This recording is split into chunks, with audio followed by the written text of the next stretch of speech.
Good morning in the morning. Trombini's there. Trombini's back. How are you doing? How is everybody?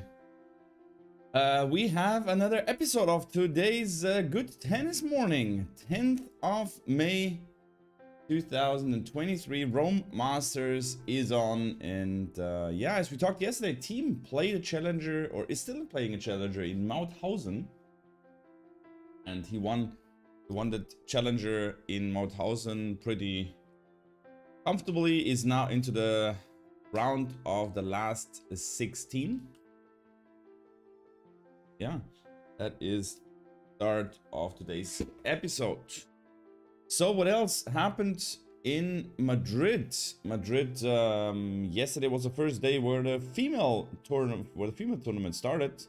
So we had some matches with the girls, as it was mostly qualification matches and some first round matches as well. To name just a few of them, for example, Leila Fernandez losing to Sasnovic in 3 sets. Alicia Parks had a good run so far, but losing to Kontaveit 1-1. Then Marina Zanevska unfortunately loses.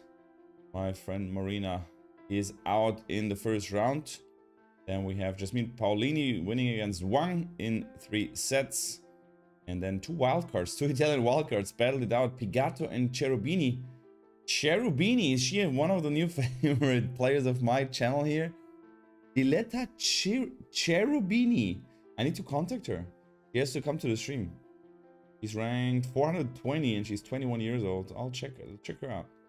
Then McNally beating Love and one. Niemeyer losing to Parisas Diaz. I have not thought that. What else? Noskova coming through against Shelby Rogers. Oh, Shelby Rogers. Remember, the coach of Shelby Rogers is the ex-coach of Swiatek, who we had in the stream here.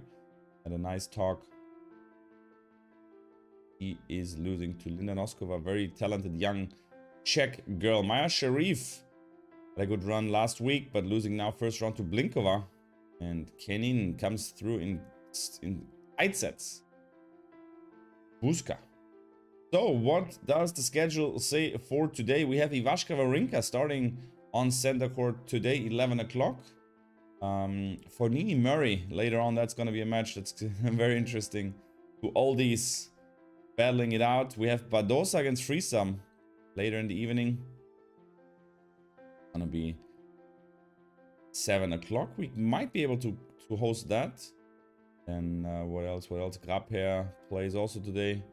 And that is almost actually it about Yastremska Kalinskaya is also maybe an interesting match with Krajinovic Fuksovic.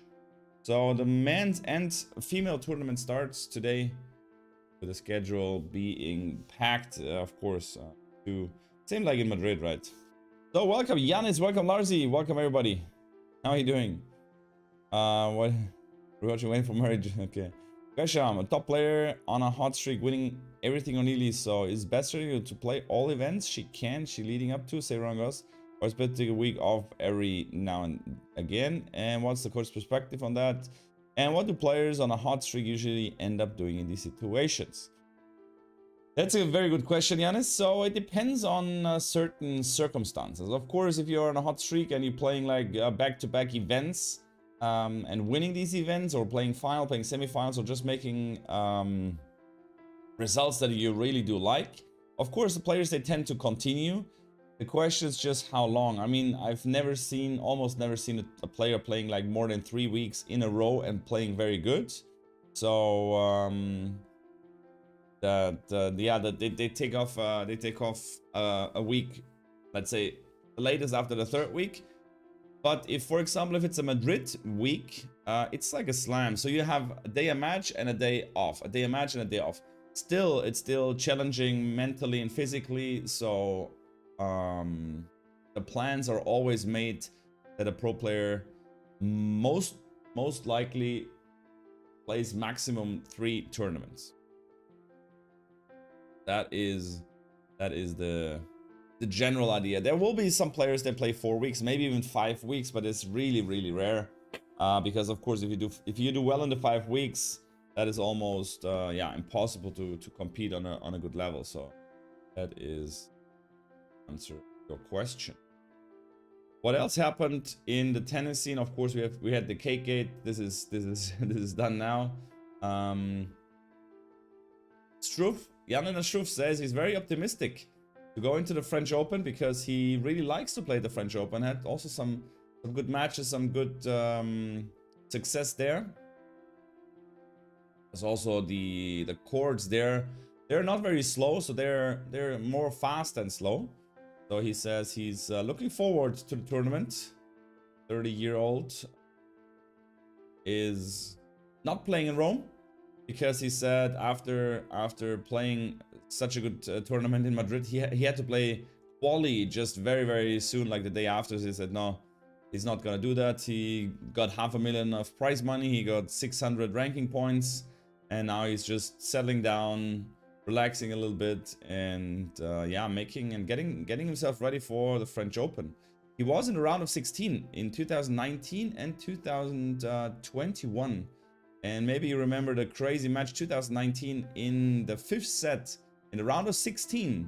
So going to the match going to the quarterfinals when he played Borna Coric, and they played 5 sets, and in the 5th set was 11-9 for Borna Coric. That was Struff's past success at the French, so 2021 and 2019.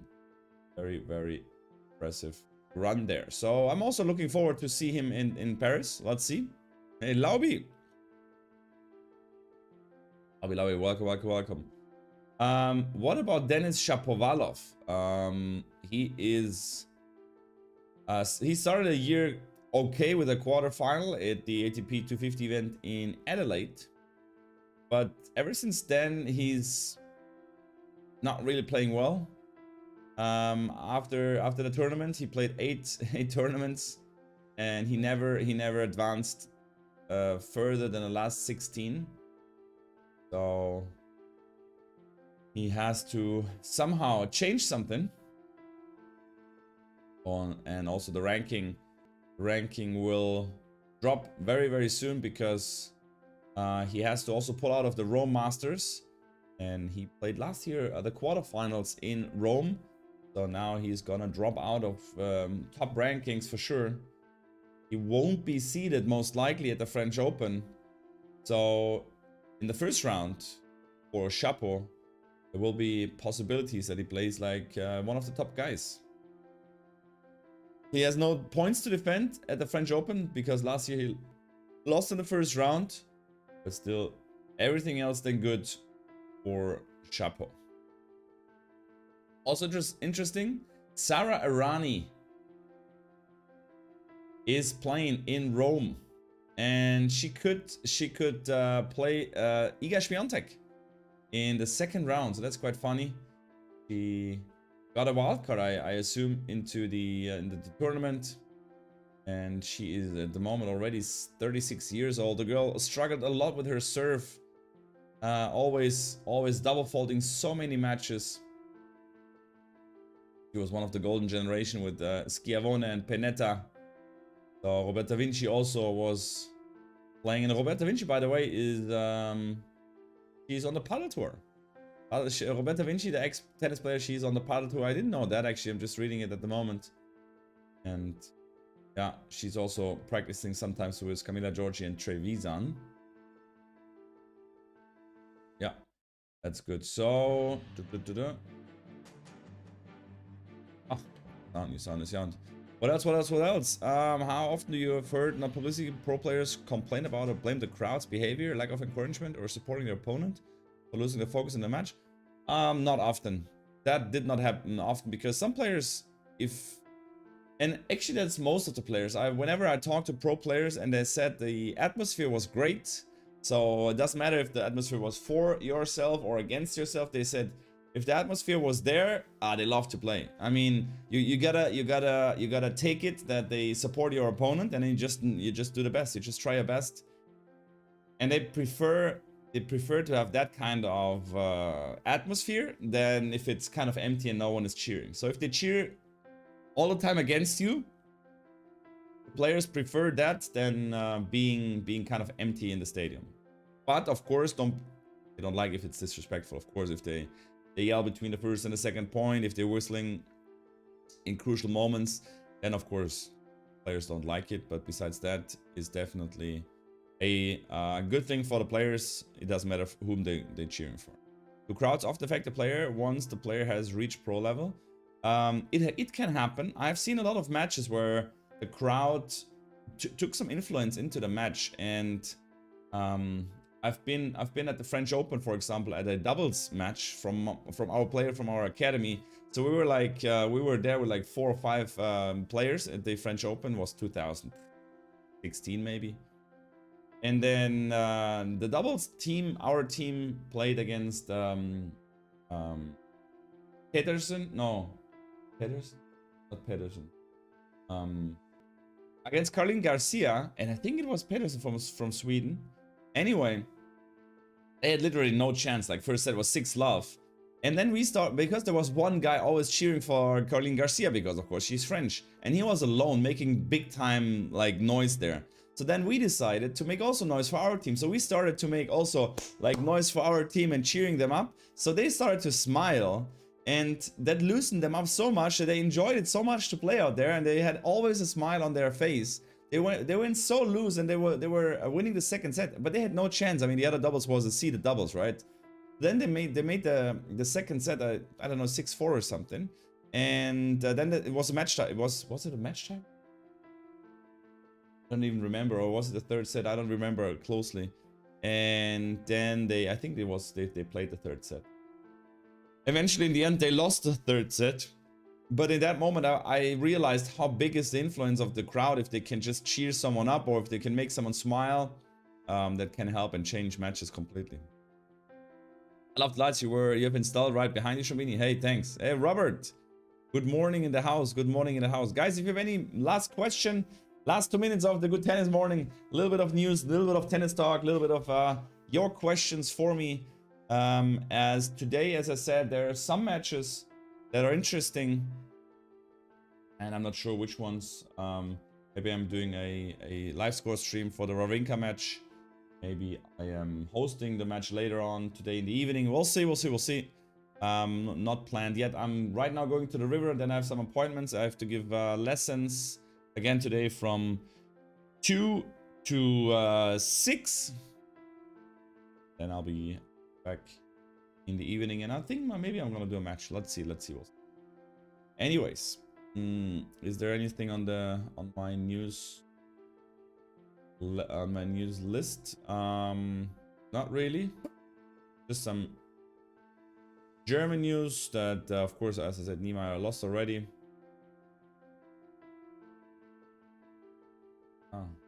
Djokovic is gone. Oh guys, I made a bet yesterday. I made my podcast recording, and I have to tell you something. Podcast recording, and I said Djokovic is never gonna win the French Open. So I bet with my podcast partner, because he said, yeah, and what do you do if he wins the Rome tournament? And I said, did I say, yeah, Rome? So I said he's not winning Rome. And then he said, okay, you're not drinking alcohol for 1 year. And I said, oh, that's a tough challenge, but I took it. So if Djokovic wins Rome, I'm not drinking alcohol for a year. Oh, Lobby! Thank you very much for becoming a beanie again. 9 months. Welcome, welcome, welcome. Thank you so much. Which match you found the love of the sport? Yeah, for sure. Last thing that I have to say, last 20 minutes, it was the match Younes El Ainaoui against Andy Roddick. US Open 2000. Oh wow, that was 2005, I think, or 6, where they played 5 sets, and was an incredible match. I watched the whole match, and after that match, I wanted to play more tennis. Guys, thank you very much. Time is up. Take care. Have a great day. Love you all. And as always, choo choo choo choo choo. Ciao, ciao.